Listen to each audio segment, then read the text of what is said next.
আপনাদের আয়ের উৎস নিয়ে আপনাদেরকে বাইরে থেকে ফান্ডিং করে। আর পাশাপাশি আরেকটা বিষয় বলি, সেটা হচ্ছে যে আমরা সকলে মানুষ, আমরা কেউ ভুলের ঊর্ধ্বে না, আমিও মানুষ আপনিও মানুষ। এখন আপনার ভুলগুলা কি অতীতে কোনো ভুল হইলে ভুলগুলা কি আপনি স্বীকার করেন কিনা, বা ভুলের নাকি ভুলের উপরে প্রতিষ্ঠিত? 100%। এই যে সাইফুল ইসলাম রিয়াজ ভাই, সাংবাদিক নেতা, সেক্রেটারি, উনি বলেছেন আপনাদের আয়ের উৎস নিয়ে কথা হচ্ছে, খুব ভালো। আমি কিন্তু এটা ফেসবুকে বলেছি, ওনারা বলেছে আমার নাকি ইহুদি টাকা দেয়।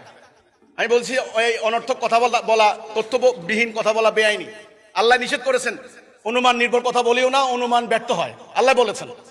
ইহুদি টাকা দিতে পারে না। আমার যদি ইহুদি টাকা দিত, আজকে 35 বছর হিজবুত হয়ে যায়, 31 বছর হিজবুত তৌহিদ, সরকার তদন্ত ইনভেস্টিগেট করে এটা বের করে ফেলত। আমরা আমাদের আয়ের উৎস হচ্ছে আমরা নিজেরা উৎপাদন করি, উন্নয়ন করি, ব্যবসা করি। আমার পারিবারিক ব্যবসা আছে। আমার ছোট ভাই এখন এই মুহূর্তে ব্যবসায়িক কাজে বিদেশে সফররত, এই মুহূর্তে সে বিদেশে আছে, সফর করতেছে এই ব্যবসায়িক কাজে। আমরা চেষ্টা করতেছি আমাদের এখানের উৎপাদিত পণ্য দুবাই, সিঙ্গাপুর, মালয়েশিয়া, সৌদি আরব সহ অন্তত 10টা কান্ট্রিতে চাষির হাটের উৎপাদিত পণ্য যাবে ইনশাল্লাহ আগামী দিন। আমরা চেষ্টা করতেছি নিজেরা উৎপাদন করে দেশকে সমৃদ্ধ করতে, আমরা নিজেরা চলতে। হারাম উপায়ে রোজগার করা নিষিদ্ধ। আপনি খুব ভালো প্রশ্ন করেছেন। আমাদের আয়ের উৎস হচ্ছে আমাদের কর্মীরা হালাল উপায়ে রোজগার করছে, জীবিকা নির্বাহ করছে। যারা আমাদেরকে ইহুদিদের টাকা দেয় বলে অভিযোগ করে, আমি আহ্বান করব আপনাদের আয় ব্যয়ের খতিয়ান, আপনাদের আয়ের উৎস, আপনাদের সরকারকে ট্যাক্স দিচ্ছেন কিনা আগামী অর্থ বছরে আপনারা জমা দেন, আমি জমা দেব। এই চাষির হাট থেকে লক্ষ লক্ষ টাকা আমি সরকারকে ট্যাক্স দিচ্ছি। প্রত্যেকটা গরুর পিছনে ট্যাক্স, প্রত্যেকটা গার্মেন্টসের পোশাকের পিছনে আমি ট্যাক্স দিচ্ছি। আমার প্রতিটা কাজের ট্যাক্স আছে। মিলিয়ন মিলিয়ন টাকা আমার এখান থেকে সরকার ট্যাক্স নেয়।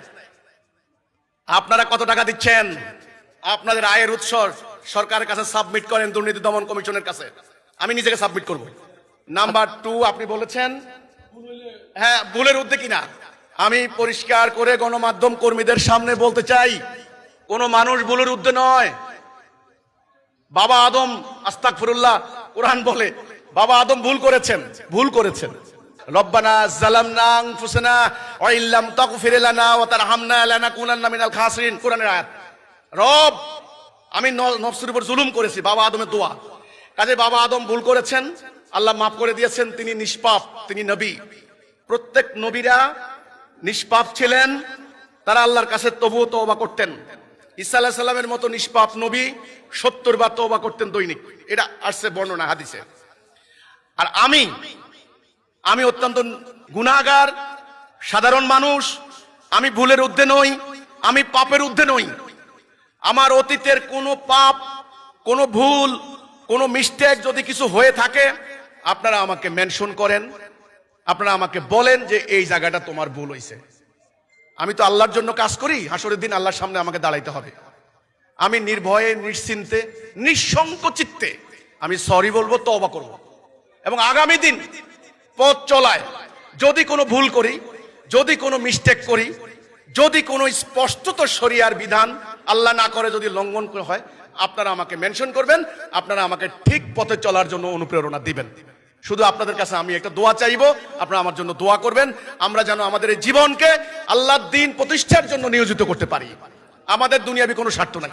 কাজে আমি ভুলের ঊর্ধ্বে নই। আমার ভুল হতে পারে, আমার পাপ হতে পারে, আমার যে কোনো ভুল হতে পারে।